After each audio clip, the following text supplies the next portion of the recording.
సరస్వతమ్మ దగ్గర ఏప్రిల్ 22, జోగులాంబ అమ్మవారి దగ్గర ఏప్రిల్ 23, రామప్ప రుద్రేశ్వర స్వామి దగ్గర ఏప్రిల్ 24, ఆర్మూర్ సిద్ధులగుట్ట దగ్గర మే 9వ తారీఖు నాడు గౌరవ ముఖ్యమంత్రి గారు రైతు బంద్ వేస్తామని చెప్పి వేయకుండా ఎగ్గొట్టినందుకు నిరసనగా ఇవాళ బీఆర్ఎస్ పార్టీ వాళ్ళందరం కూడా గ్రీన్ కండువాలు వేసుకొని సభకు వచ్చినాం సార్. అది మీ దృష్టికి తీసుకొని వస్తూ ఉన్నాం సార్.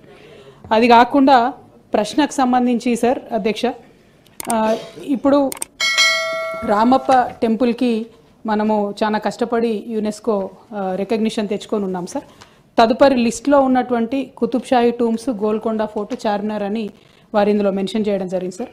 అందులో గోల్కొండ ఫోర్ట్లో ప్రధానంగా గౌరవ ముఖ్యమంత్రి, ఆనాటి ముఖ్యమంత్రి కేసీఆర్ గారు ఎప్పటి నుంచి అయితే జెండా వందనం కార్యక్రమం చేస్తూ ఉన్నారో అప్పటి నుంచి కొంచెం అప్కీప్ మంచిగా ఉంది సార్. కానీ ఈ మధ్య మళ్ళీ కంప్లైంట్స్ వస్తూ ఉన్నాయి. దయచేసి మంత్రి గారి దృష్టికి తీసుకొస్తా ఉన్నాం సార్. గోల్కొండ ఫోర్ట్ అప్కీప్ విషయంలో కొద్దిగా శ్రద్ధ పెట్టవలసిందిగా రిక్వెస్ట్ చేస్తూ ఉన్నాం సార్. దాంతోపాటు మీరు కొత్త ప్రపోజల్స్ 2 ఇచ్చామన్నారు సార్. 2 కూడా చాలా మంచి sites, megalithic burial sites in మన ముడుమల్ గ్రామంలో సార్. మేము ప్రత్యక్షంగా అక్కడికి వెళ్ళి ఇదివరకు ఉమ్మడి ఆంధ్రప్రదేశ్లో ఉన్నప్పుడు కూడా వాటిని హైలైట్ చేసే ప్రయత్నం చేశాం సార్. శ్రీ ఛాయా సోమేశ్వర ఆలయం కూడా చాలా మంచిది సార్. కానీ ఫాలో అప్ సీరియస్గా చేసి దానికి సంబంధించిన లిటరేచర్ వాటికి సంబంధించి మాలాగా తెలంగాణ జాగృతి లాంటి సంస్థలను కూడా మీరు ఒపీనియన్ అడిగితే హెల్ప్ చేయడానికి అవకాశం ఉంటుంది సార్. దాంతోపాటు గౌరవ మంత్రివర్యులు మేము కోరేది, సంగారెడ్డిలో కొండాపూర్ అనే సైట్ ఉంది సార్. చాలా పురాతనమైనటువంటి సైటు. మన నిజాం కాలంలో కూడా అక్కడ ఎక్స్కవేషన్స్ జరిగినటువంటి సైట్ సార్. ఆనాడే ఆయన ఫారిన్ ఎక్స్పర్ట్స్ని తీసుకొచ్చి అక్కడ ఆర్కియాలజికల్ సర్వే చేపించినటువంటి సైట్ సంగారెడ్డి జిల్లాలో కొండాపూర్ అనే గ్రామం. దయచేసి దాన్ని కన్సిడర్ చేయవలసింది కోరుతా ఉన్నాను సార్. అట్లానే గౌరవ మసూనాచారి గారికి సంబంధించి భూపాలపల్లిలో పాండవుల గుట్ట అని ఉంటుంది సార్. అక్కడ దాదాపు 41,000 సంవత్సరాల క్రితము పెయింటింగ్స్ ఉంటాయని చెప్పి చెప్తారు సార్. దాన్ని కూడా దయచేసి కన్సిడరేషన్లోకి తీసుకొని ఆ లిస్ట్లోకి చేర్చగలుగుతామేమో ఆలోచన చేయవలసిందిగా కోరుతా ఉన్నాం సార్.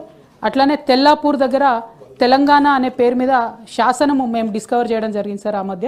అది చాలా సైంటిఫిక్గా కూడా దాన్ని వెరిఫై చేసినారు చాలామంది ఎక్స్పర్ట్స్, హిస్టారియన్స్, హెరిటేజ్ సైట్స్ గురించి తెలిసిన నిపుణులు.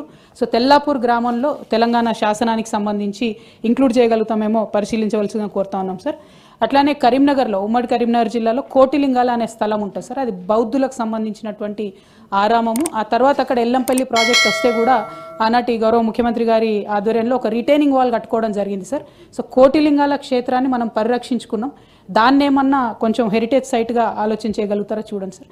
ఇంకా one of the best sites sir Rachakonda fort. Hampi ఎప్పుడైతే వచ్చిందో అదే సమయంలో వచ్చినటువంటి సామ్రాజ్యం సార్ రాచకొండ కూడా. అక్కడ చాలా పెద్ద ఎత్తున ఇప్పటికి కూడా మనకు కనబడతా ఉంటాయి అన్నీ. సో వాటిని ఏమన్నా ఈ కొత్త లిస్ట్లోకి యాడ్ చేసి పరిరక్షించి మరి యునెస్కో హెరిటేజ్ సైట్ కోసం ప్రయత్నం చేయగలుగుతామా అన్నది దయచేసి గౌరవ మంత్రివర్యులు తెలియజేయాలని కోరుతా ఉన్నాను సార్.